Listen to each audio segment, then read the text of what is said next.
I am Hank Harper, 38 years old, a bridge construction engineer who spent the last 4 years working all over Germany.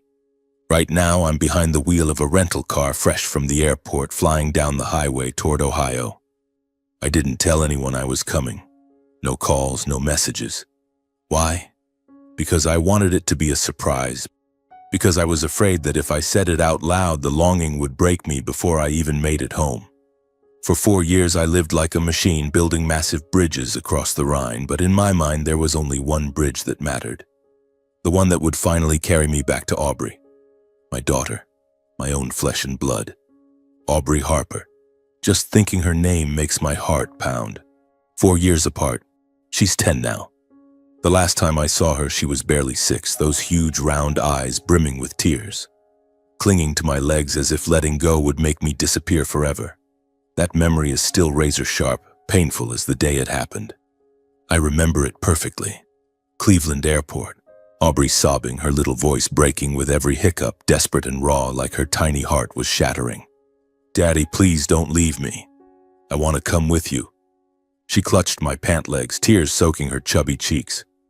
I had to turn away and walk, each step heavier than the last, fighting the urge to spin around and scoop her up one more time. If I had, I might never have boarded that plane.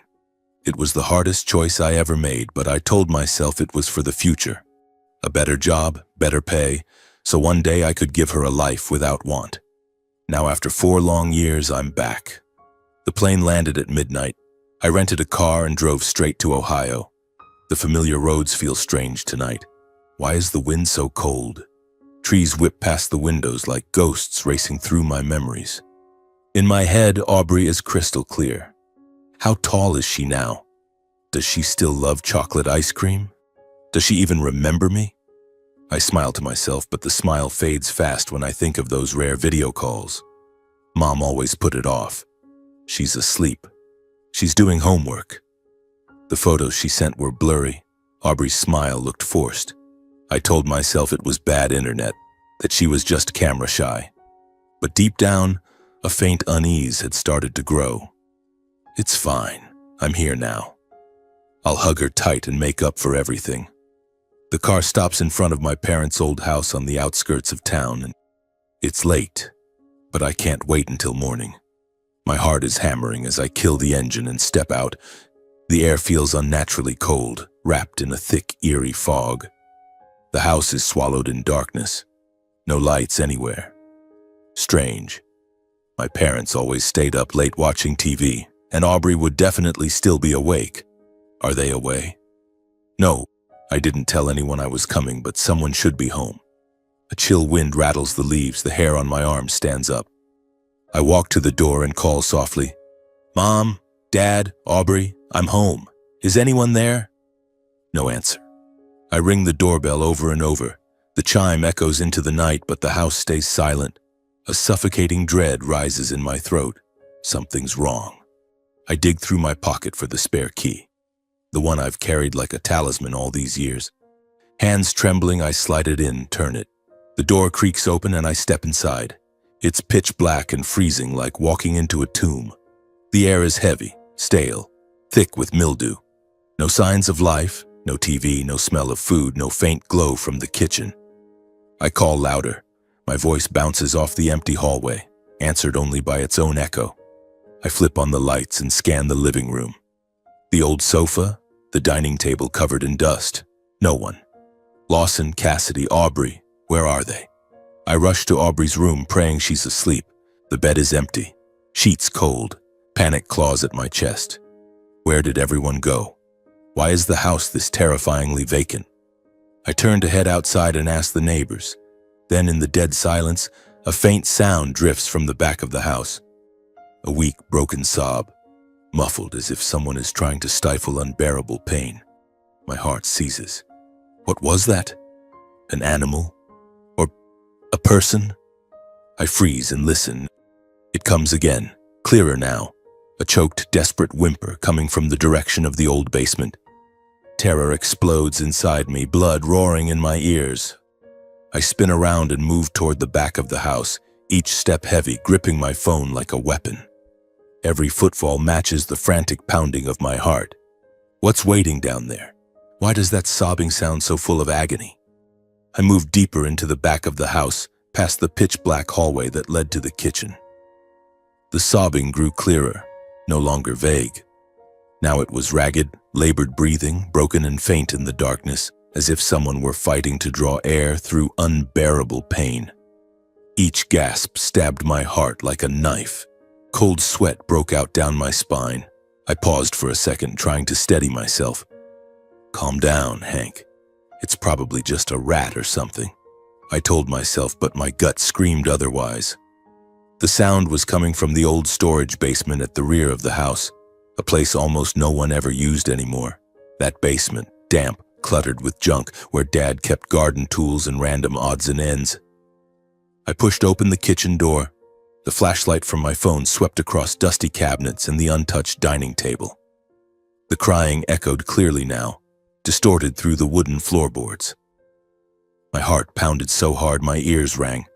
I reached the basement hatch, a trapdoor hidden beneath a rug. My trembling hands yanked the rug aside, revealing the rusted iron cover. "Who's there? Who's down there?" I called softly, my voice cracking with fear. No answer, only faster, weaker breathing. I swallowed hard, lifted the hatch, and started down the narrow stairs. Each step groaned beneath my weight like a wail in the darkness.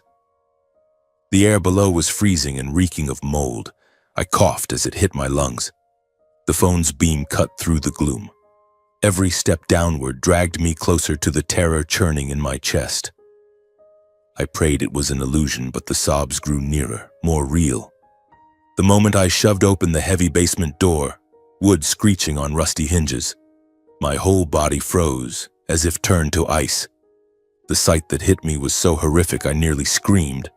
Aubrey, my daughter, was curled up on the cold concrete floor, her ankle chained to a rusted iron post. The thick, crude chain was padlocked around her thin leg. The skin beneath was raw, swollen, and bleeding in places. Next to her lay only a few moldy scraps of food, crumbled crackers, hardened bread crusts, and a couple of nearly empty plastic water bottles. She lay there in the damp darkness, her tiny body huddled into a ball as if trying to hold on to the last bit of warmth. No, this can't be real. My heart stopped. My mind reeled. Aubrey, my little girl, the child I loved more than life, was locked up like an animal. A scream rose in my throat, but nothing came out, only ragged, desperate breaths that mixed with her faint sobs in the sealed tomb of a room. Tears poured down my face. Where were my parents?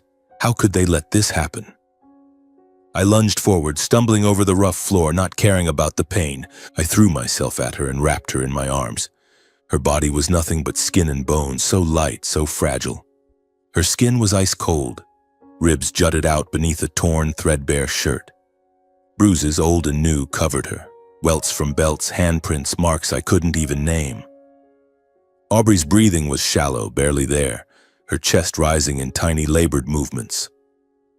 Her eyes fluttered open, wide with terror, then fixed on me as if she couldn't believe I was real. "Daddy, you came back? You came to get me?"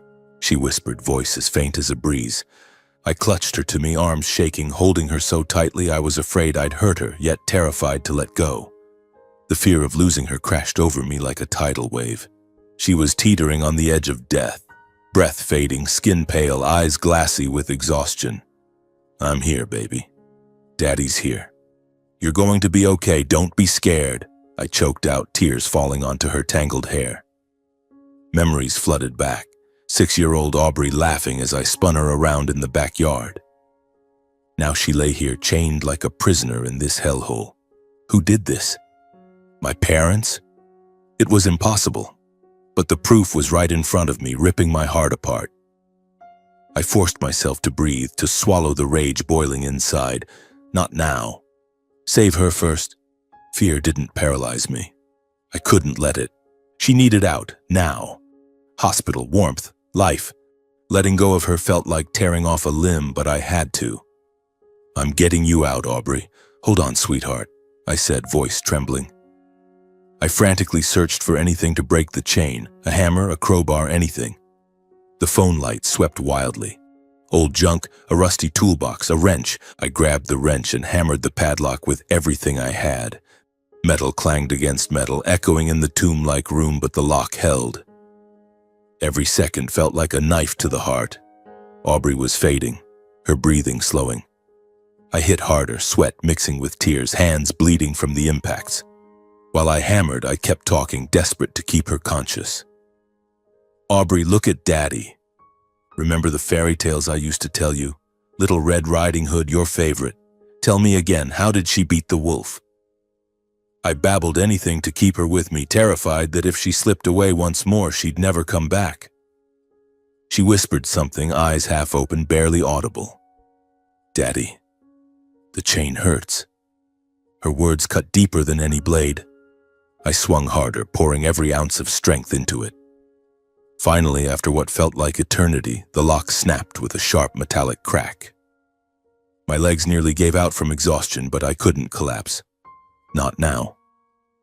I scooped Aubrey into my arms. She weighed almost nothing, like a dried leaf. I bolted up the endless stairs, through the kitchen, down the hallway, out the front door. Pure panic drove me. I didn't dare waste a single second. Aubrey, listen to Daddy. Stay with me. I'm taking you to the hospital, I whispered, carrying her to the car. I laid her gently on the back seat and wrapped her in an old blanket from the trunk. The car tore into the night, tires screaming on the asphalt. I drove like a madman, praying to God, to Emily, to anyone who would listen, that my little girl still had enough life left to reach the hospital. Streetlights streaked past the windows. My heart felt ready to explode. Don't leave me alone, Aubrey. Please, baby. Hold on, I muttered, tears blurring the road. The way to the hospital stretched on forever, every second a battle for her life. The road to the hospital felt endless. Every second was a battle. I kept glancing at the rearview mirror. Aubrey lay motionless on the back seat, her breathing so faint, her skin ghostly pale under the dim streetlights. I reached back and grabbed her hand. It was ice cold. Her pulse was a fragile thread beneath my fingers. Every red light was torture. I leaned on the horn, begging the road to clear. Terror roared inside me. If she didn't make it, I would never forgive myself. 4 years away, and I come home to find my child in hell. Who did this? My parents. The question clawed at me, but I shoved it down. Save her first. Finally, the hospital lights appeared ahead, blazing like a lighthouse in the blackness. I slammed on the brakes. The car skidded across the lot, tires screeching. I scooped Aubrey into my arms. She weighed almost nothing, like a dried leaf, and ran toward the emergency entrance in blind panic. The automatic doors slid open. Hospital smells hit me. Disinfectant, beeping machines, exhausted faces. Save my daughter. Please save my little girl. I screamed, voice raw with fear and exhaustion, as her tiny body went completely limp in my arms. Aubrey was unresponsive, eyes closed, breathing barely there. Nurses rushed over with a gurney and lifted her onto it. What happened to her? One asked, calm but urgent. My daughter was locked up, starved, chained. Please save her. I was shaking, tears streaming uncontrollably. They wheeled her into the trauma room. The doors slammed shut in my face. The lock clicked like a verdict. I stood frozen, staring at those white doors as if they were a wall between me and my child's life. My legs gave out. I collapsed onto a waiting room chair, hands trembling over my head. My mind was chaos, flashes of the basement, the chain, the bruises, her broken sobs. How could this happen? My parents, the people I trusted most. How could they? I remembered the day I left Aubrey with them.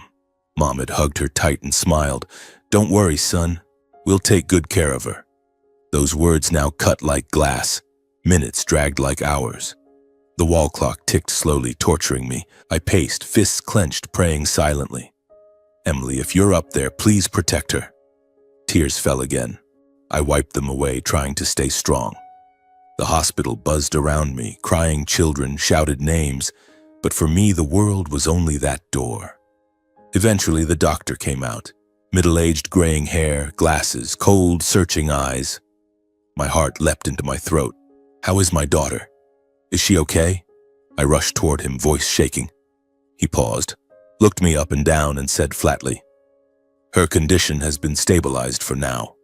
We're monitoring her." Then he turned and walked away. No further explanation. I stood stunned. Stabilized? That's all? No details about her injuries, her state? Why did he look at me like I was the criminal? That detached attitude sent ice through my veins. "Wait, doctor! What's wrong with my daughter?" I shouted after him, but he disappeared around the corner. Just as I stood to chase him, 2 police officers appeared at the end of the hallway, striding quickly toward me. Uniforms, stern faces, hands resting on their belts. "Are you Hank Harper?" one asked, voice flat. I nodded. Before I could speak, they grabbed me, one pinning my arms, the other slamming me against the wall.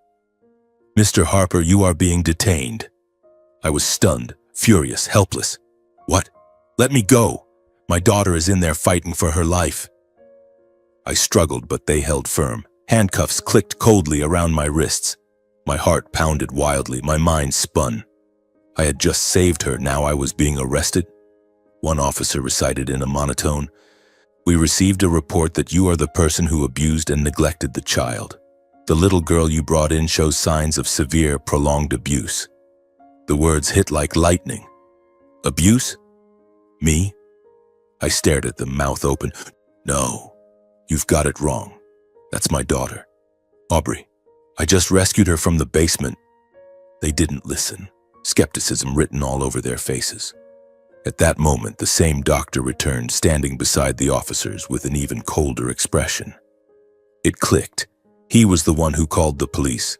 That first suspicious stare, the icy demeanor. "You reported me, didn't you?" I growled. He nodded without emotion. "Based on the child's injuries, we are required by law to report suspected abuse." I fought desperately, insisting Aubrey was my biological daughter, that I'd just flown in from overseas, that I could never have done this. "I've been in Germany for 4 years. I landed tonight.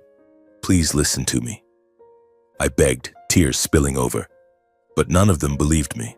Their faces stayed hard. All the evidence pointed against me. A strange man bringing in a gravely injured child in the middle of the night. No paperwork, no clear story. I looked exactly like the abuser, clothes disheveled, hands bloodied from breaking the chain, face pale with panic. In desperation, I demanded they search my bag for proof. "My bag's in the car. Passport, plane ticket, check it," I shouted. One officer glanced at his partner, nodded, and went to my car in the parking lot. He came back with the exact bag I described, dusty from the long trip. They searched it right there in front of me and the doctor. U.S. passport with German work visa stamps, boarding pass from Berlin to Cleveland dated today. Employment contract with the German construction company, 4-year overseas work papers. Everything proving I had just arrived and could not possibly have inflicted years of abuse. Only then did the doubt in their eyes begin to fade. The officer removed the handcuffs and said, softer now, "We're sorry, Mr. Harper. We have to follow procedure." The doctor stepped forward, gave a slight bow, and added, "I apologize for the misunderstanding. But the child's injuries indicate prolonged abuse, not recent. We are legally obligated to report it." I was released from restraint, but still required to stay for questioning. My legs buckled. I sank back into the chair, hands shaking. The officers took my full statement, my return, discovering the basement, rescuing Aubrey, and my suspicions about my own parents. I told them everything, voice breaking with emotion while they wrote it all down. They also received the detailed medical report, old and new bruises, signs of malnutrition, chain marks on her ankle. The police informed me they would investigate the house and locate my parents. "We'll search the property and find them. If anything else comes up, contact us immediately." After the initial paperwork, the 2 officers left, leaving me slumped on the hallway bench, shattered, stunned, and haunted. I buried my face in my hands, tears falling freely. I had just pulled my daughter out of hell, only to be treated like the monster. How cruel could life be? Memories of Emily flooded back. She would be heartbroken if she saw this. I stared at the trauma room doors, praying Aubrey would wake up. That night stretched on forever, every second layered with fresh pain. But I knew the fight had only just begun. After the police left, the hospital corridor grew quieter, but inside my head everything was chaos. The distant beeping of machines, the sharp smell of disinfectant that made me nauseous. I sat there, my body drained after a sleepless night, yet I didn't dare close my eyes. Every time I did, the dark basement, the iron chain, and Aubrey's skeletal little body flashed before me, vivid as knife cuts. I kept asking myself where I had gone wrong. How had life thrown me into this nightmare? My parents, the people I once saw as my strongest foundation, were now suspects in my mind. I shook my head, trying to drive the thought away, but it clung like a shadow. A little later, the same doctor returned. He stopped in front of me. His face was softer now, no longer that cold, probing stare. "Mr. Harper, once again, I'm truly sorry for the initial misunderstanding," he said, voice low and warm, placing a gentle hand on my shoulder.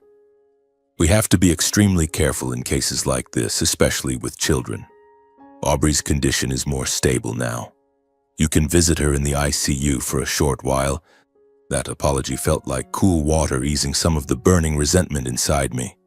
I nodded, stood up on shaky legs, and whispered a hoarse, "Thank you." He led me down the hall and opened the ICU door. A brightly lit room full of monitors, the air heavy and still. I stepped inside and my heart stopped.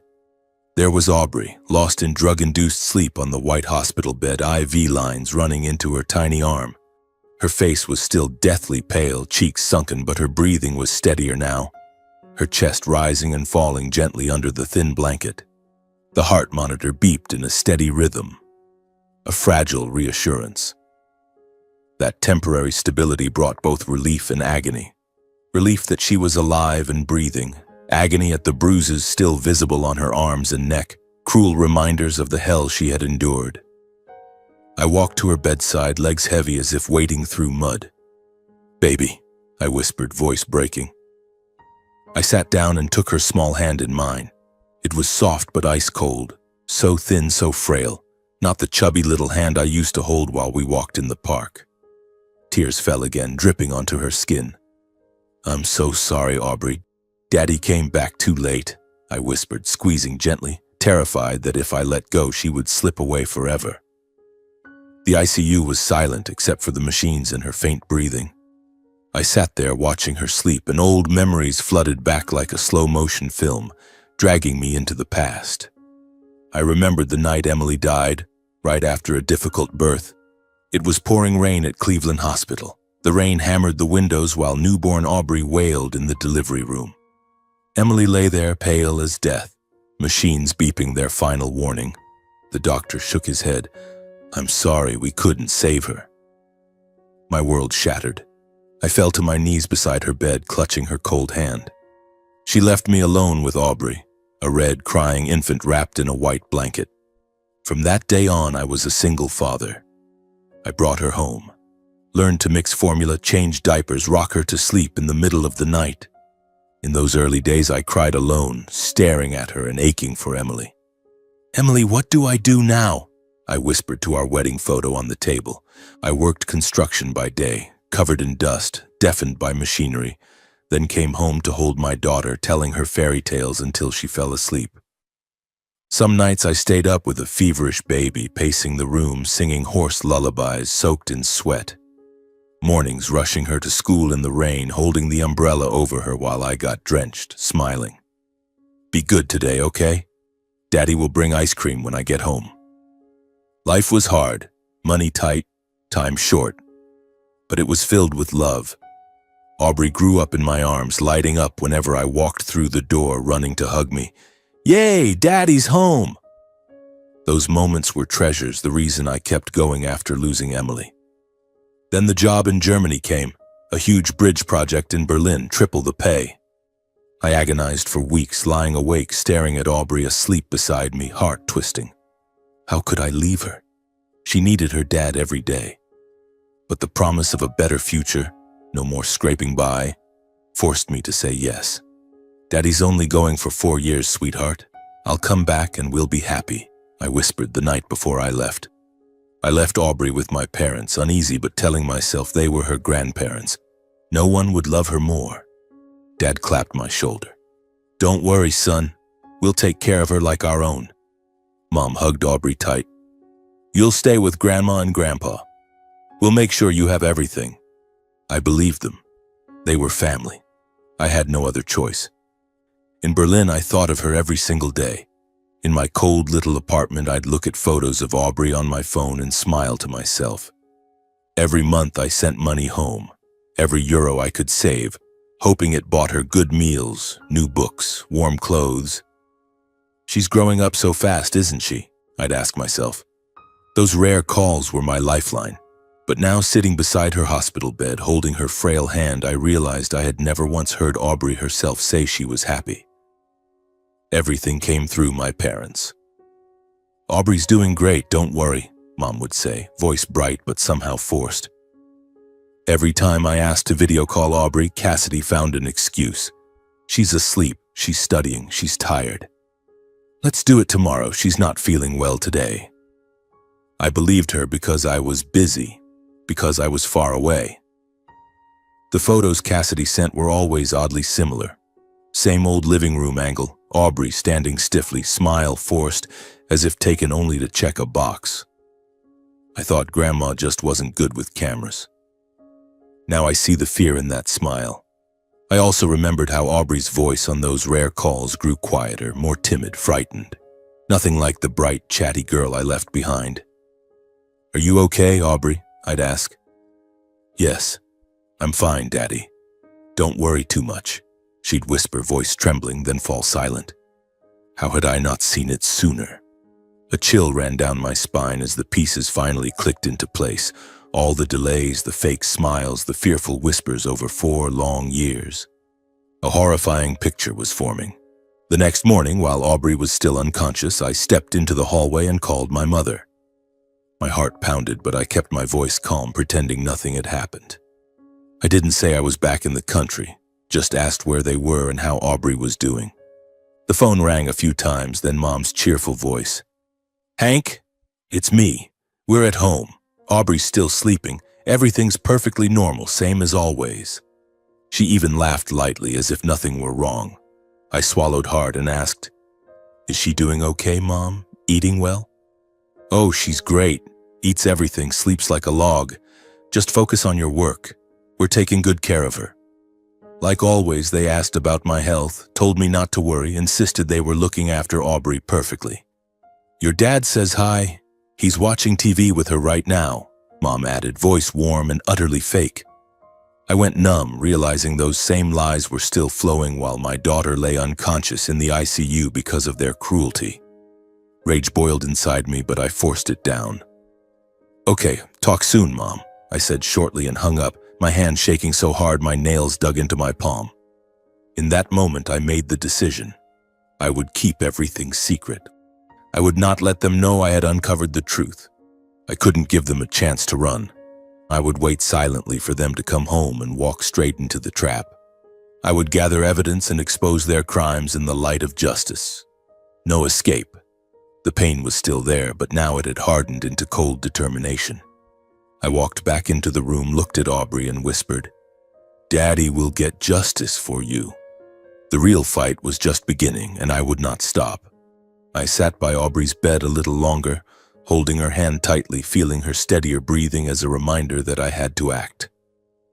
She was still unconscious, but the doctors said her physical condition was improving, at least on the surface.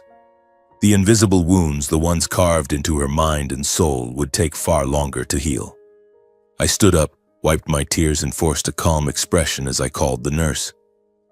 Please keep watching her closely and take good care of her for me, I said, voice low but firm. The nurse nodded, eyes full of sympathy. We'll do everything we can, Mr. Harper. Where are you going? I shook my head. I wasn't ready to tell anyone.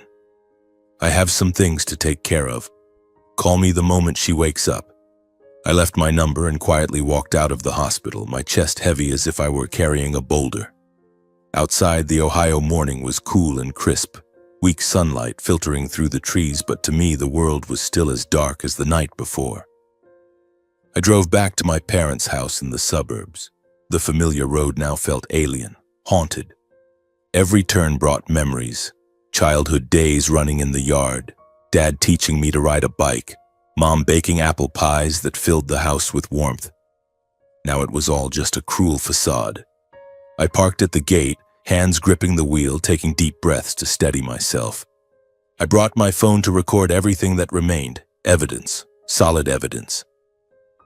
I couldn't let emotion take over, no matter how much my blood was boiling. I stepped inside, the door still unlocked from last night, the same cold, lifeless air. I went straight to the back toward the basement, Aubrey's hell. My heart pounded as I pushed open the kitchen door. The damp, moldy smell hit me and made me cough. I turned on my phone's flashlight and descended the narrow stairs, one heavy step at a time, walking back into the nightmare. I re-entered the basement, filming every detail. The chain, the broken padlock, the cold concrete floor where Aubrey had lain, every corner preserved as evidence. I paused at the door, hand shaking as I pushed it open. The weak light revealed it all again.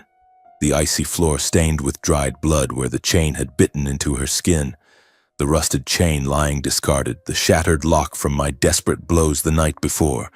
I knelt, fingers brushing the concrete, feeling my daughter's pain as if it were my own.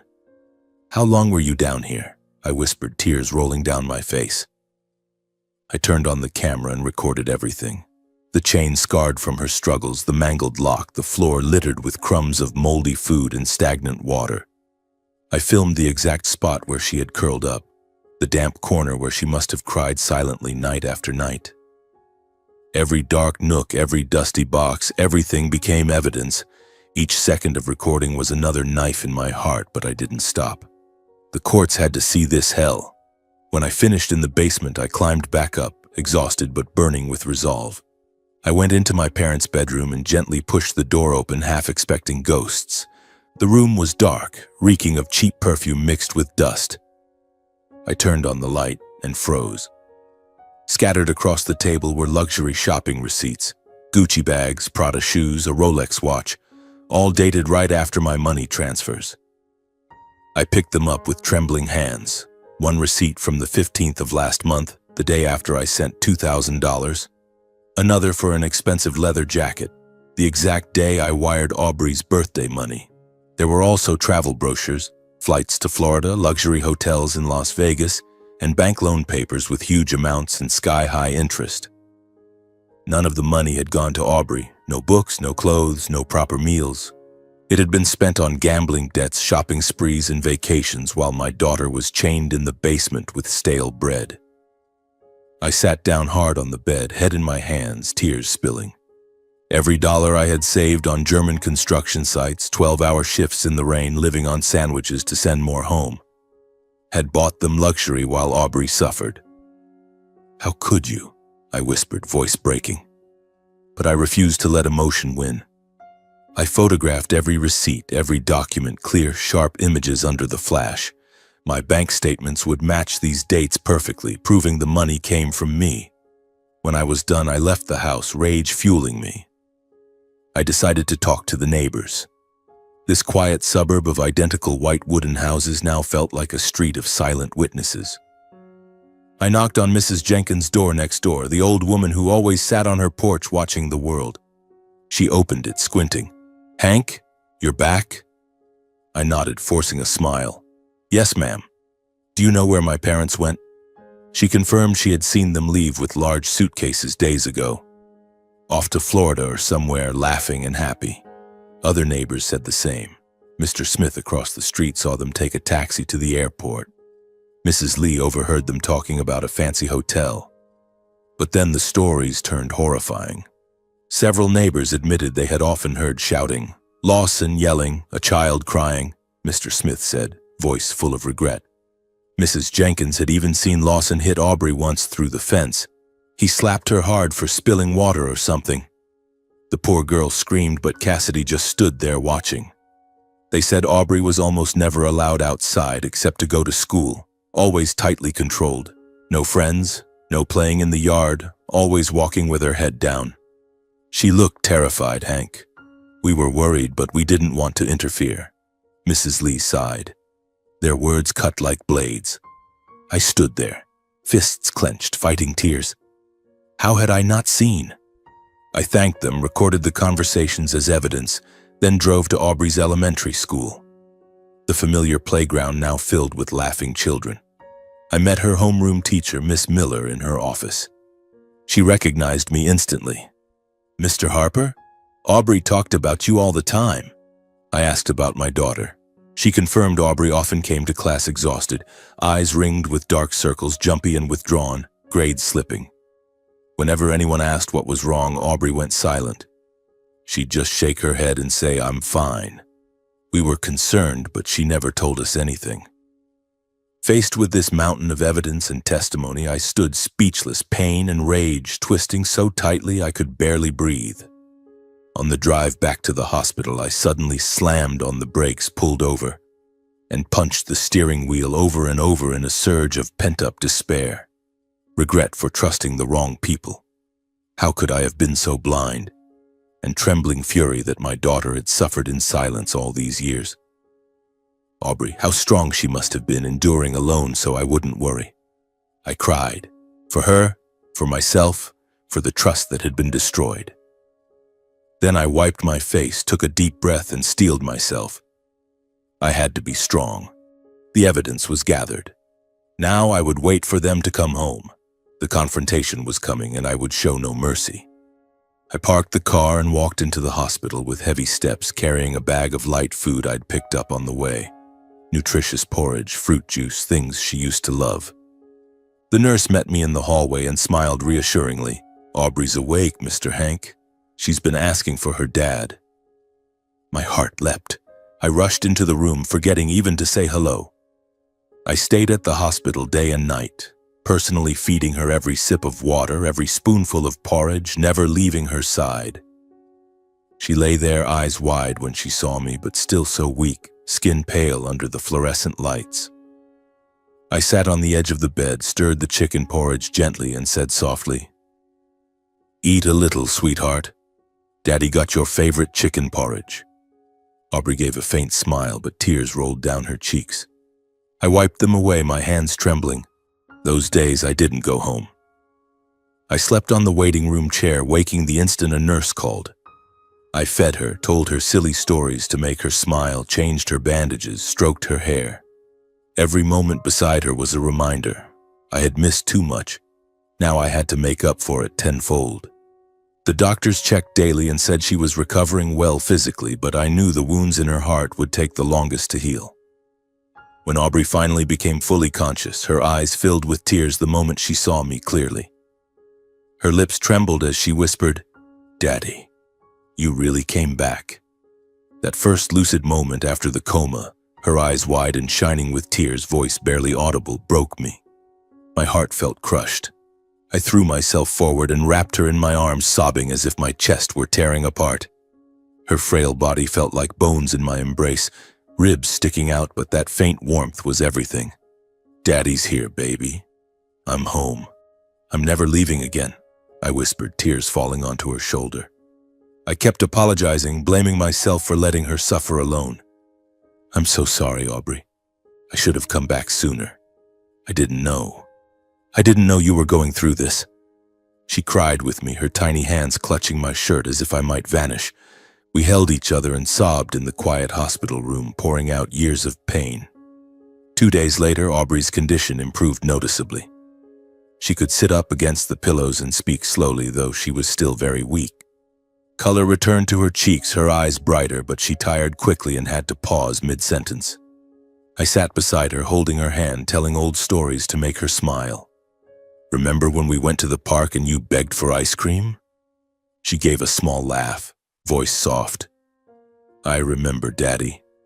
I got it all over your pants that day." Those moments were priceless, but I knew we had to face the truth. I knew reopening the memories would be cruel, but I had to understand everything to protect her completely. I hesitated for a long time, heart twisting as I looked at her. "Sweetheart, I need to ask you something. But if you don't want to talk about it, we won't." She nodded, a flash of fear in her eyes.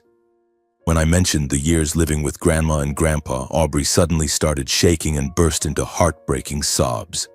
curling into a ball under the blanket, shoulders trembling. My heart shattered. I rushed to comfort her, waiting until she calmed, holding her hand tightly. "It's okay, baby. Don't cry. Daddy's here. Nothing can hurt you now. Tell me. I'll protect you." I rubbed her back and whispered soothing words like I did on nights when she had fever as a little girl. It took a while, but she finally calmed, eyes red, voice shaking. "I was so scared, Daddy." Aubrey began to speak, slowly, haltingly, reliving the nightmare. She said the first few weeks after I left, Lawson and Cassidy were still kind. They took her to school, fed her normally, even told bedtime stories like real grandparents.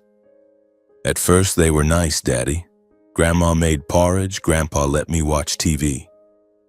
But gradually things changed. After about a month, they turned cold and irritable, forcing her to do housework from morning till night, sweeping, washing dishes even though she was only 6. Food became scraps, dry bread, leftover vegetables, no meat or fish. I was so hungry, but I didn't dare complain," she whispered, eyes distant. She was beaten for tiny mistakes, spilling water, talking back. Lawson's eyes were no longer those of a grandfather. She described one time in detail. "I broke a glass.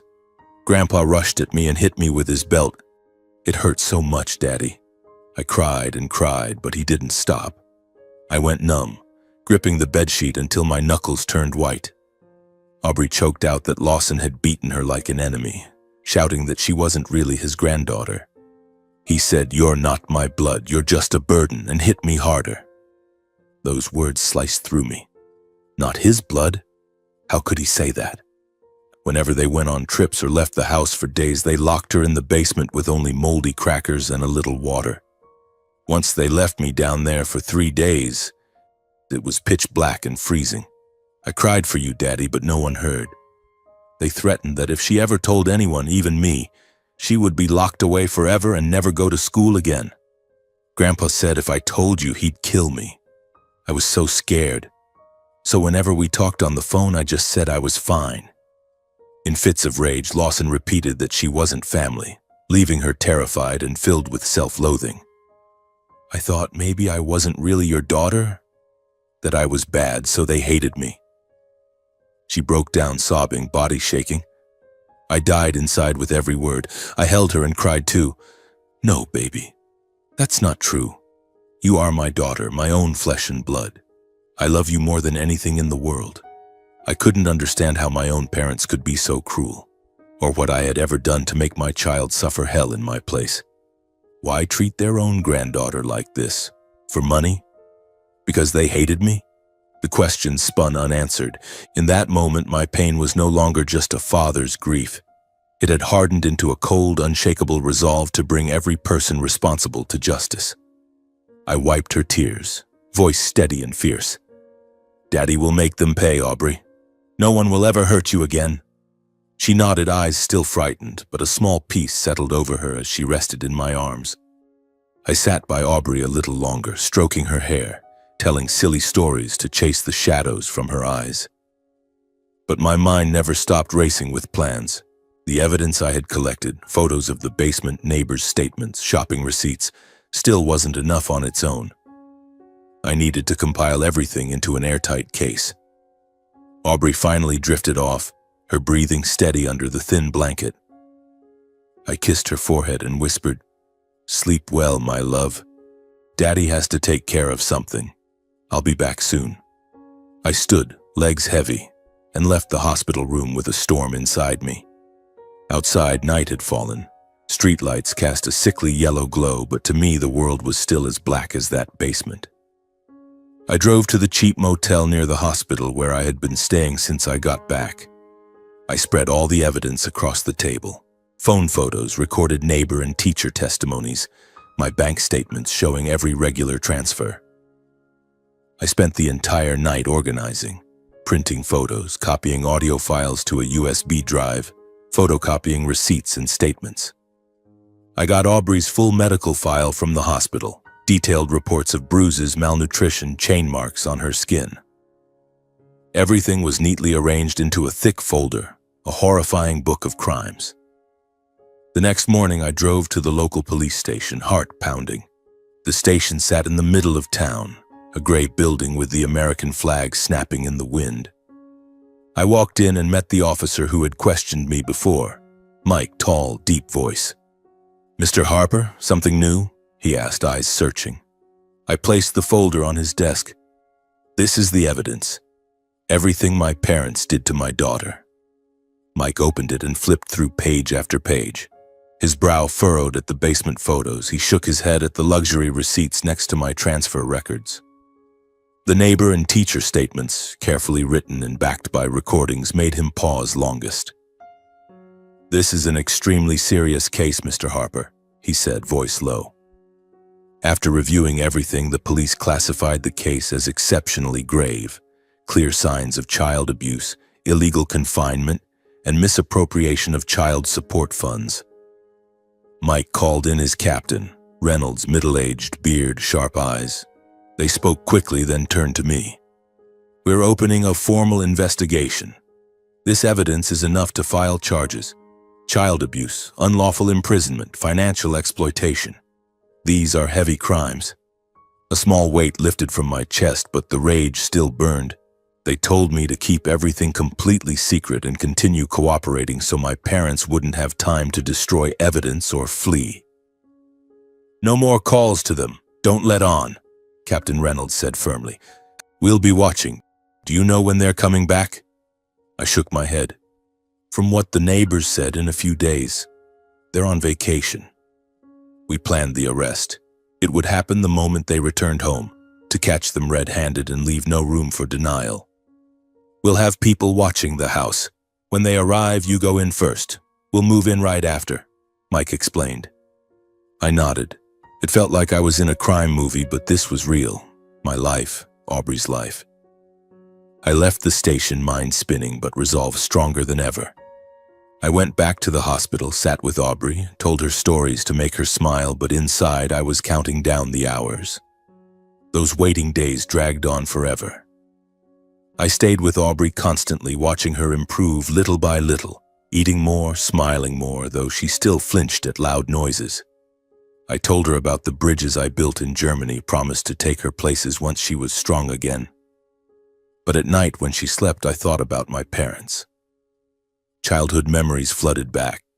Dad teaching me to fish by the river, Mom singing lullabies. How had they changed?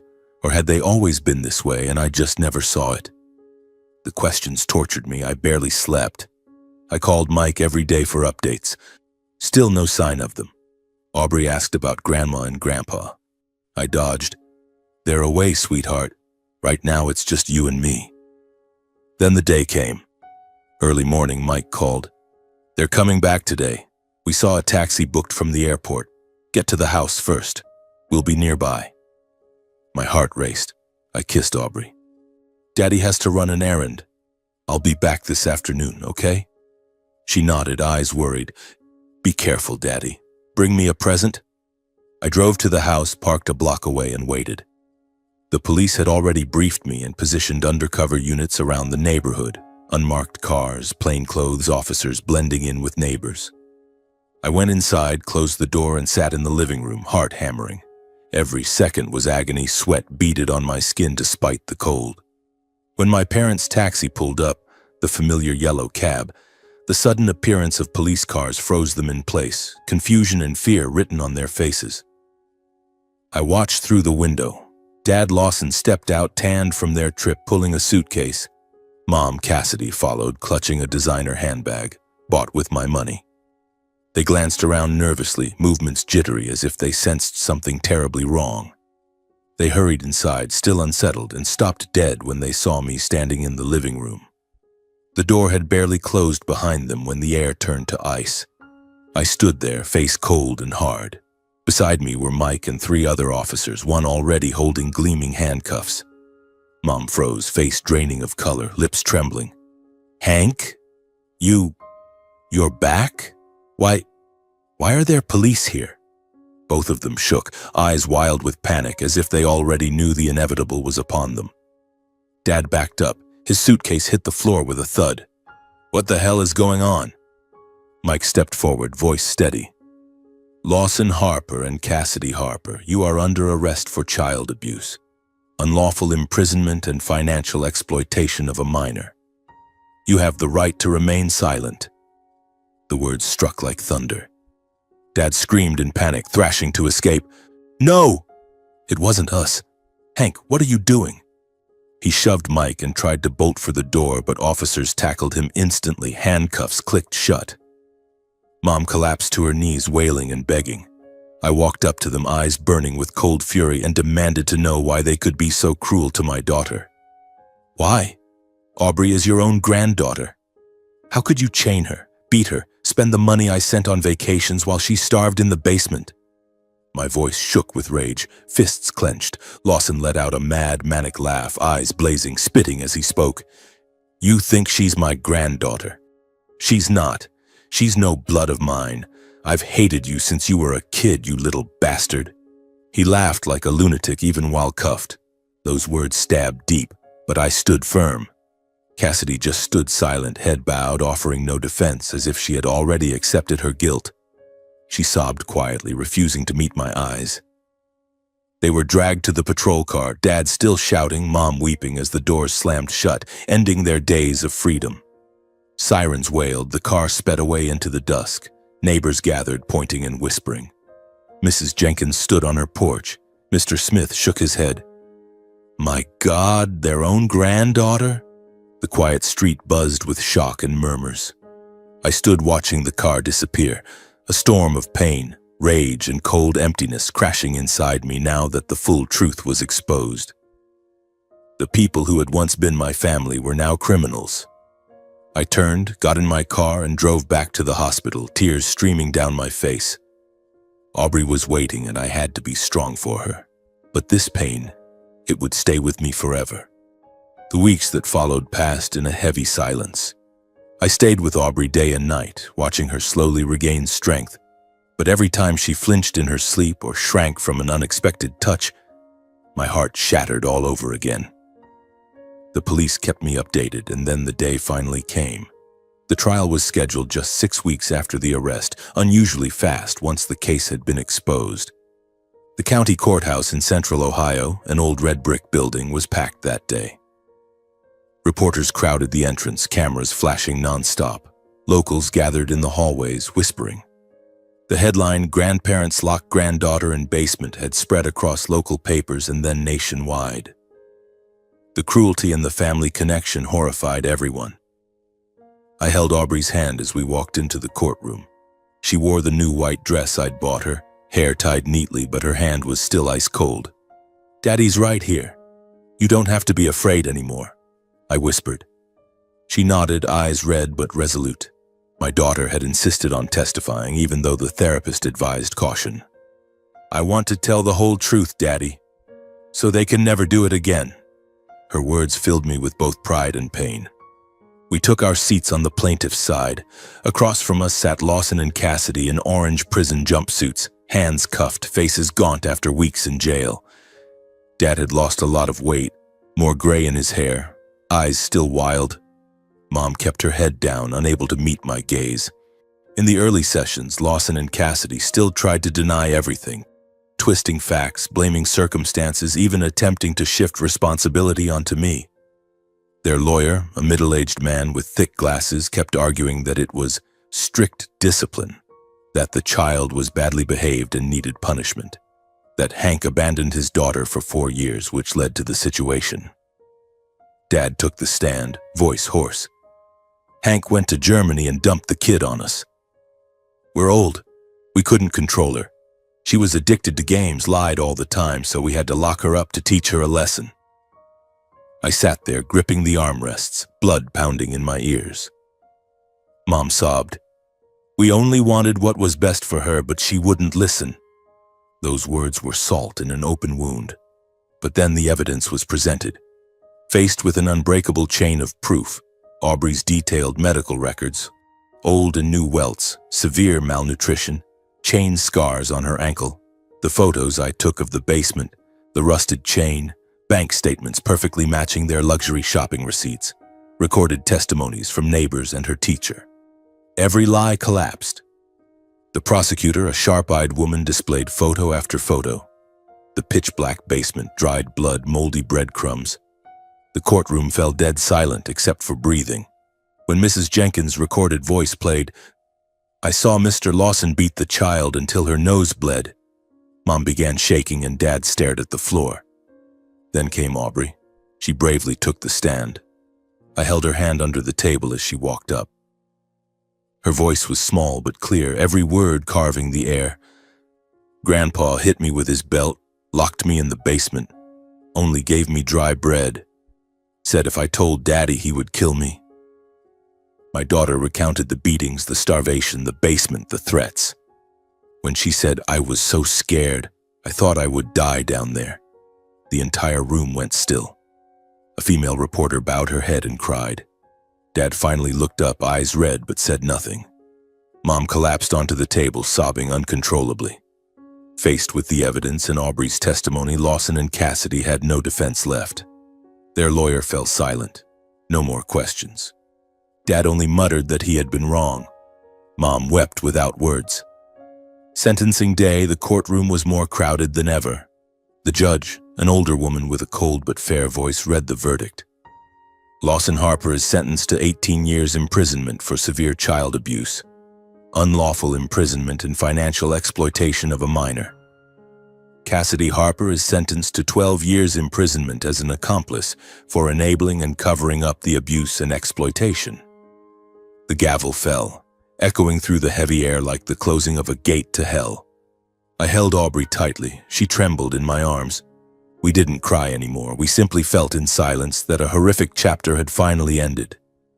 The case made headlines everywhere, dominating front pages, and shocking the nation with the brutality of people who called themselves grandparents. Grandparents turned granddaughter into prisoner. Those headlines haunted the country for weeks. Reporters called for interviews, but I refused them all. I only wanted to take Aubrey home. I held her hand as we walked out of the courthouse. October sunlight poured over us like a boundary between the old hell and a new life beginning. She looked up at me and smiled, the first truly free smile in far too long. "It's over now, right, Daddy?" I nodded, tears falling silently. "It's over, sweetheart. From now on, it's just you and me, and a brand new life." In the days that followed, I went back to my old company for one afternoon to hand in my resignation. Everyone already knew. They hugged me, patted my back, eyes red. My boss could barely speak. "Hank, you're the strongest man I know. Your job will always be here." I thanked them from the bottom of my heart, but still quit. I could no longer split my time. I wanted every remaining minute to make up for what I owed my daughter, day by day, hour by hour. I received a large final payment from the Germany project, early completion bonus and contract compensation. Enough for us to start a stable new life. I rented a comfortable, quiet house on the outskirts of Cleveland, hundreds of miles from the old place, with a small garden, an apple tree, and a room painted soft pink just for Aubrey. The day we moved in, she ran through every room laughing, "It's our house, Daddy." I stood watching, tears falling from pure happiness. From then on, my entire world revolved around my daughter. I cooked every meal myself, chicken porridge, sandwiches, chocolate ice cream I bought just for her. I drove her to her new school every morning and waited at the gate every afternoon. I took her to therapy twice a week, held her when nightmares came. I taught her to ride a bike, planted flowers with her in the garden, watched cartoons until late. Life slowly settled. Aubrey's laughter filled the house again, and I felt alive once more. Yet even in this peace, one unresolved knot remained inside me. Dad's words the day he was arrested, "She's no blood of mine," still echoed like a poisonous curse. He had repeated it in rage to Aubrey many times. Was it just the ranting of a cornered madman, or was it a real secret? Mom had stayed silent, neither confirming nor denying. The suspicion that my parents were hiding something even bigger than the crimes already exposed gnawed at me quietly.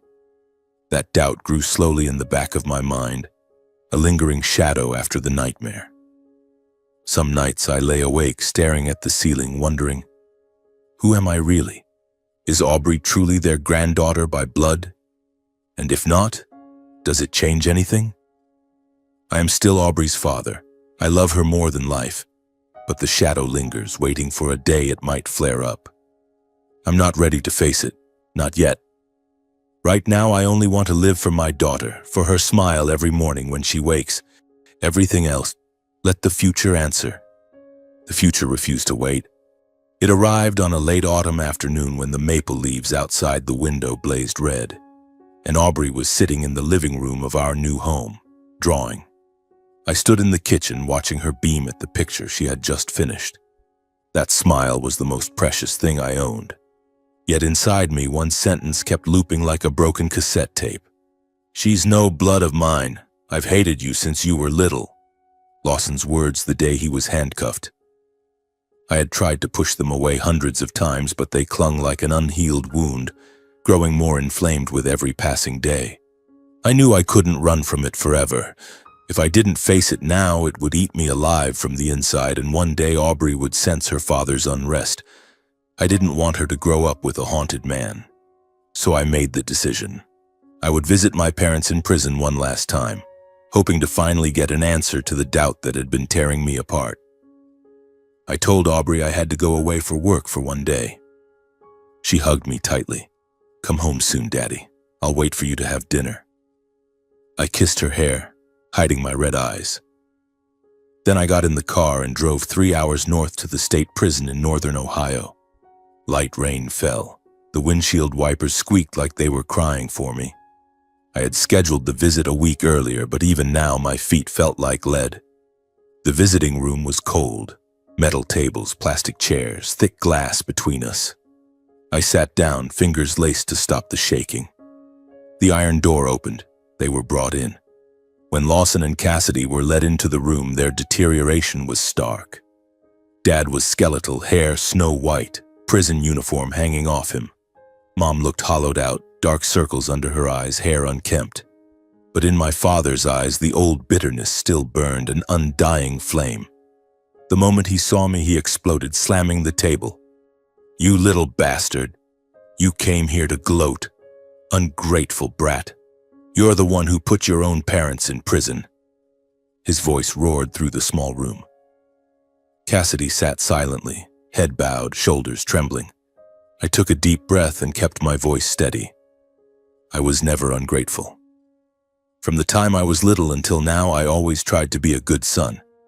I never complained, never turned my back on family no matter what you did to me. I paused, swallowed hard. But I don't understand. What did I ever do wrong? Why, even when I tried to be the perfect son, was I always treated like an outsider? And Aubrey, she was just an innocent child. How could you unleash that cruelty on her?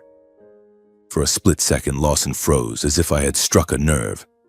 Then he let out a chilling, hollow laugh that made my skin crawl, like a raven in the night. "You want to know why?" he snarled, leaning toward the glass. "Because neither you nor that kid is my blood." I went completely still. My mind went blank, ears ringing as if the floor had dropped out beneath me. I could only hear my own heartbeat thundering. I didn't know if it was the truth or just the final venom of a cornered man. I turned to Cassidy, desperate for a denial, anything to salvage the last shred of belief. But she only looked away, lips pressed tight, neither confirming nor denying. My voice shook. "I need the truth. I can't live the rest of my life in doubt, letting it destroy me. Please, tell me." I looked at Cassidy, softer now. "Mom, Aubrey used to adore you. She clung to you, trusted you like a real grandmother. And in the end, you abandoned her. Let her suffer horrors no child should ever know. Didn't that hurt you at all?" At those words, Cassidy suddenly broke into wrenching sobs, the first time she had ever let her mask fall in front of me. She covered her face, shoulders heaving, cries echoing in the cold room. Lawson glared at her, but she didn't stop. After a long while, she calmed, wiped her eyes, turned to Lawson and said with sudden resolve, "Tell him. You have to tell the truth. It's time." Lawson's face flickered with panic, eyes darting, weak protests rising, but Cassidy stared at him, pain and determination in her gaze. Finally, he slumped forward, let out a long, defeated breath, and began. His voice was hoarse. "You're not my son. When you were 2, your mother and I were just hired help for a wealthy family in Pennsylvania. The Montclairs. Powerful people, money pouring out their ears. But then the family tore itself apart. Brothers fighting over inheritance, hired killers, bodies dropping left and right. Your real parents were terrified their son would be murdered to cut him out of the will. They handed you to us with a suitcase full of cash and told us to take you far away, change your name, never come back. They said it was the only way to keep you alive." I sat frozen, every word hammered into my understanding of my entire life. All my childhood memories, the old house, fishing by the river, Mom's lullabies, were nothing but a cover. I wasn't Hank Harper. I wasn't their son. I was a child hidden away. Lawson sneered, eyes cold as knives. "I kept you only because of that suitcase. Raising you was just a transaction. But the older you got, the more you looked and acted like your real parents. Stubborn, arrogant, always thinking you were better than everyone. It made my skin crawl. I hated the sight of you. Every dollar you sent home. In my mind, it was just you paying back the debt for me raising you." He narrowed his eyes, voice dripping poison. "And that kid, Aubrey. She's yours, but Montclair blood still runs in her veins. Every time I looked at her, I remembered that family. I hated her so much I wanted to destroy everything connected to it." I barely heard what Cassidy said next. Blood drained from my face, my hands turned ice cold. I stood to leave, stumbling like a ghost when her hoarse voice came through the glass behind me. "Hank, wait! Do you want to know who you really are?" I stopped and turned. Cassidy pressed herself to the glass, eyes red. "I don't even know if that family still exists. They say it fell apart after the inheritance war. But if you ever want to find out who you really are, this is the only clue left." She asked the guard for permission to hand over a slip of paper. A few minutes later, as I waited in the outside area, an officer approached and gave me the inspected note. My hands shook as I opened it. On it was a name I had never heard, Thomas Montclair, and an old address in Pennsylvania written in fading ink. I clutched the crumpled paper and walked out of the prison holding a truth powerful enough to collapse my entire past. The rain still fell. Cold wind whipped my face, but I felt nothing. Hank Harper had died inside that glass room. All that remained was a man holding a scrap of paper and a stranger's name, Thomas Montclair. I sat in the car staring at the note until my eyes blurred. I didn't cry. I only felt empty. Then I started the engine and drove home. Aubrey was waiting for dinner. No matter who I am, no matter what the past holds, Aubrey is still my daughter, and I am still her father. That is the one certainty left in my life. But I know the journey to find myself has only just begun. The days that followed, I lived like a shadow. I still woke early to make Aubrey breakfast, still drove her to school, still smiled when she told me about her friends. But inside my head, the name Thomas Montclair burned red hot. Every night after she fell asleep, I searched the internet. The Montclair family appeared in a few old articles. A financial and real estate empire in Pennsylvania, once among the wealthiest in the Northeast, then torn apart by a bloody inheritance war in the late 1980s. Nothing remained. No addresses, no public heirs, only rumors of a missing son. I shut the laptop and lay staring at the ceiling until dawn, heart pounding as if it would burst. After many sleepless nights torn between doubt and the desperate need to know the truth, I realized I could no longer live under a false name. I had to go to the source no matter what I found. I didn't tell Aubrey the whole truth. I simply said we were going on a short trip to somewhere special. She bounced with excitement. "To the beach, Daddy? Or an amusement park?" I forced a smile and ruffled her hair. "Even more special than that." Early one morning, I loaded the suitcase, lifted Aubrey into the passenger seat, and buckled her in carefully. We slipped away while the city was still wrapped in dawn mist, heading for the address on Cassidy's scrap of paper, a place in Pennsylvania, hundreds of miles from Ohio, remote and forgotten. The drive was nearly 400 miles. I played children's songs.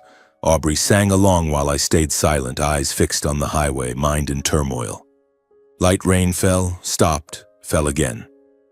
Aubrey dozed off, head against the window, still humming in her sleep. I looked at her and tears fell silently. No matter who I was, she was my everything. After hours of driving through exhaustion and tension, we stopped in front of an ancient, towering iron gate flanked by stone walls and dense pine forest. A weathered, moss-covered sign read, "Montclair Estate, Private Property." My heart hammered. I pressed the intercom. A deep male voice answered, "Who's at the gate?" I held the scrap of paper up to the camera, voice shaking. My name is Hank Harper, but I think I might be Thomas Montclair. I need to speak to the owner." Silence. I thought they would turn us away. Then the gates slowly creaked open and the voice said curtly, "Come in." I drove up a long, tree-lined avenue. Ancient pines towered on both sides. Sunlight filtered through the leaves in shimmering patches. The road wound forever until a massive, centuries-old mansion appeared. Gray stone walls, red-tiled roof, pure 19th century European grandeur. I parked, heart nearly leaping from my chest. Aubrey woke up, rubbing her eyes. "Wow, Daddy, it's like a fairy tale castle." As we stepped out, two elegantly dressed people were already waiting at the grand entrance. The woman, in her 60s, silver hair in an elegant bun, deep green silk dress, striking blue eyes. The man, tall, white-haired, black suit, commanding presence. They stood silently watching us. Then the woman looked at me, froze for a moment, and suddenly ran forward, throwing her arms around me as if I might vanish. "Thomas, my son, Thomas," she sobbed, calling me by the exact name on the paper. In that instant I understood this was my real name. She trembled, hands cupping my face. "I'm Vivian. I'm your mother. Oh God, my boy." I stood frozen in the embrace of this stranger who somehow felt achingly familiar, her faint perfume the warmth of a mother I had never known. Vivian released me and turned to Aubrey, who was hiding behind my leg. "And this beautiful little girl?" she asked, voice breaking. I nodded. "Your granddaughter, Aubrey." Vivian's emotions overflowed. She swept Aubrey into her arms, tears streaming. "My granddaughter. Oh heavens. She looks just like my son." She carried Aubrey inside, brushing past the man who still stood silently behind her. That was Charles Montclair. He merely nodded at me, eyes deep and serious, no smile, as if quietly measuring everything before him. He studied me for a long moment, then inclined his head toward the door. No questions, no embrace, no visible emotion. Inside, the mansion was vast. Soaring ceilings, old masters on the walls, a fireplace crackling softly. I sat on a leather sofa. Aubrey pressed close to me. Vivian sat opposite, unable to take her eyes off her son. Charles stood by the fireplace, arms folded. I told them everything. My childhood with Lawson and Cassidy, Emily's death, raising Aubrey alone, the decision to work in Germany. The horrific discovery when I returned, the basement, the trial. I held nothing back. Vivian wept the entire time, hand over her mouth, tears falling. When I described Aubrey chained in the basement, she collapsed onto the sofa, sobbing silently.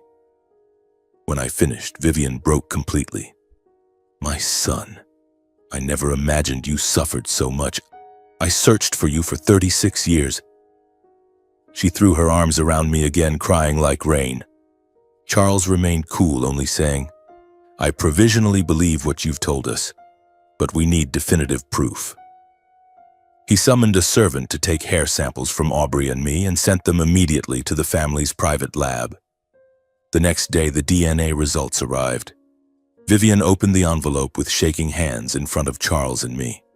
Black and white, unmistakable, 99.9% match. Hank Harper was Thomas Montclair, the biological son of Charles and Vivian Montclair. Aubrey was their true granddaughter. In that moment, every emotion inside me exploded. I fell to my knees, face in my hands, sobbing for finally finding my roots, sobbing for 38 years lost. Vivian held me, Charles placed a hand on my shoulder, eyes red. He didn't cry, but his voice trembled. "My son, welcome home." By the fireplace, Charles slowly told the story, voice low, pulling me back to a distant time of blood and darkness. "When you were 2, the family was engulfed in a brutal fight over the inheritance. My brother secretly hired assassins. Your mother's younger brother was gunned down in the street as a warning. Their next target was you, the sole legitimate heir. We had no choice. To save your life, we sent you far away with a couple we believed we could trust, along with money and a promise they would protect you forever." He paused, the firelight flickering across his heavy face. "After we regained control, we searched for you for years. Private investigators everywhere, rewards posted, chasing every tiny lead. But every trail went cold. In the end, we believed we had lost you forever. The 3 of us sat there, weeping and rejoicing, reunited after more than 3 decades apart." Vivian would not let go of Aubrey, calling her my precious granddaughter. Aubrey, shy at first, soon grinned from ear to ear as Vivian gave her candy and told fairy tales. Charles walked me through the house, showing portraits of me as a toddler, looking exactly like Aubrey does now. I stood before one painting, tears falling again. I held Aubrey tight in the grand hall and whispered, "Daddy found your real grandparents. We're not alone anymore." She looked up, eyes shining. "So are you a prince now, Daddy?" I laughed through my tears. "I'm just your daddy. That's all that matters." From that moment, our lives truly turned a new page. I was no longer Hank Harper. I was Thomas Montclair, the long-lost son of the Montclair family, missing for 36 years. But to Aubrey, I would forever simply be Dad, and that is the most precious title I will ever have. The first days at the Montclair estate felt like living inside a dream. The mansion was immense. Endless corridors, ancient oil paintings, fireplaces that burned day and night.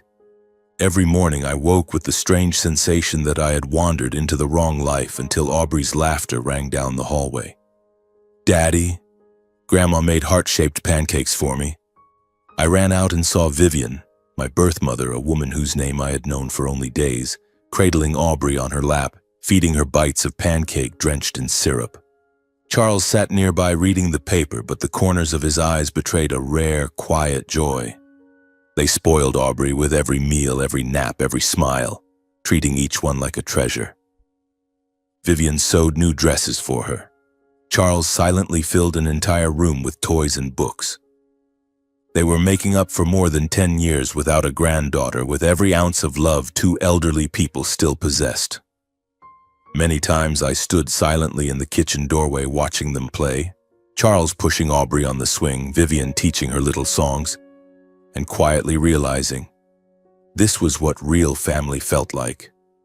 No coldness, no conditions, no need to prove anything, utterly different from the frozen years Aubrey and I had endured under Lawson and Cassidy's roof. My eyes stung, but this time from happiness. One solemn evening, the formal ceremony recognizing me as a Montclair was held in the Grand Hall. Hundreds attended, distant relatives, business partners, powerful faces I had only ever seen in newspapers. Crystal chandeliers blazed, a string quartet played Ave Maria. The atmosphere was as solemn as a state occasion. I wore the black suit Vivian had chosen for me, standing beside Charles, palms sweating. Aubrey wore a white dress and held my hand, eyes wide at the crowd. I stood before hundreds of surprised, probing, and sometimes openly disdainful gazes. People who had never accepted the existence of a bastard child suddenly returning. I took a deep breath.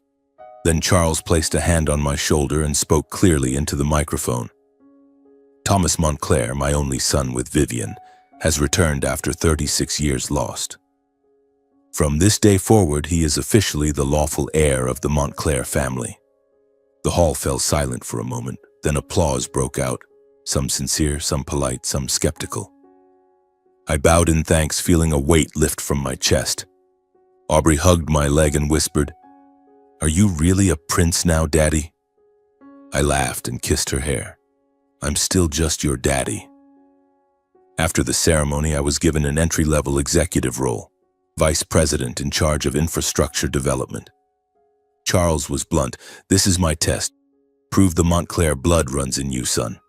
I nodded. I wasn't afraid. With my years of bridge building in Germany, with the grit I had earned in the cutthroat world of construction and survival, I threw myself into the work like a fish returning to water. The projects I led, mountain suspension bridges, smart urban districts, consistently exceeded expectations. Profit rose 38% in the first year alone. From being whispered about as that country bumpkin who appeared out of nowhere, I became the man whose every decision was listened to and respected. In board meetings, the very people who once sneered now nodded approvingly at my presentations. Aubrey lived like a real little princess. She attended the finest international school, had weekly sessions with a private therapist, learned piano, horseback riding, and painting. The basement nightmares grew rarer. Her smile grew brighter every day. 2 years flew by in the blink of an eye. Charles, now frail, hair snow white, began suffering from joint pain and heart issues. One autumn afternoon, he called me into his study, placed a hand on my shoulder, and said, "I'm old enough to rest now. From this day, Montclair is yours."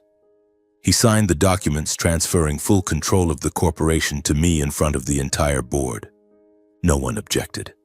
Under my leadership, the Montclair Group entered its strongest era of growth, stability, and prosperity ever. We expanded into Europe, signed the contract for the largest bridge in North America, and doubled the stock value.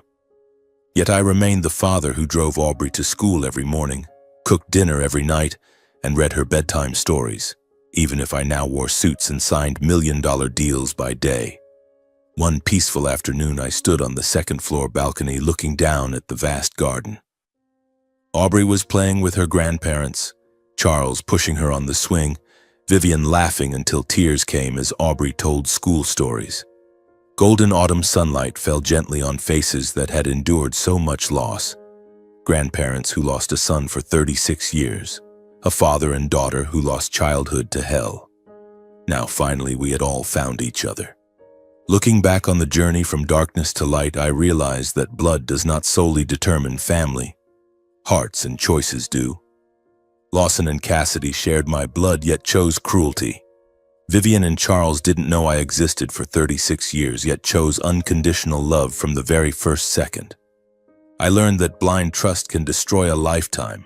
Only by finding the courage to face the truth, no matter how excruciating, can we save our own future. From my own tragedy, I drew one lesson. No one has the right to trample another's life in the name of family. True family is not a place where people slowly wound one another. It is a shelter that protects, defends, and keeps each other alive through life's storms. And I believe that only when we dare to stand on the side of justice, even if it costs blood, tears, and unbearable pain, does light truly exist. I walked down to the garden. Aubrey ran into my arms. I lifted her high, spun her around, and her laughter rang through the trees. Vivian and Charles watched us, smiling with warm eyes. I pulled all three of them, my true grandparents and my daughter, into one embrace. Life had taken so much from me, but in the end, it gave me back far more. I am Thomas Montclair, yet above all and forever, I am Aubrey's dad. Key themes and messages. The video delves into themes of betrayal by a trusted loved one, the devastating impact of abuse on children, the restorative power of a father-daughter relationship, the quest for justice and identity, and the difference between toxic blood families and unconditional love. Lawson and Cassidy represent hypocrisy and greed, while Montclair represents the constant search and acceptance. The core message: blind trust can be destructive, but facing painful truths brings freedom. True family protects through storms, and justice, though bloody and tearful, leads to new light. The content uses a double twist, abuse and origin, in a psychological film style, suitable for audiences who love from hell to heaven stories. Personal thoughts. This story deeply shuddered me because it touched on the most terrifying thing: betrayal from grandparents, who were supposed to be shields, turned into a nightmare for children. The scene where Hank finds Aubrey in the basement is a heartbreaking climax, evoking images of hell on earth, and his journey from wandering engineer to devoted father to huge inheritance brings a powerful belated justice catharsis. Aubrey is the star, Her courage in testifying and smiling at her new grandmother, Vivian, warmed my heart, emphasizing the healing power of true love.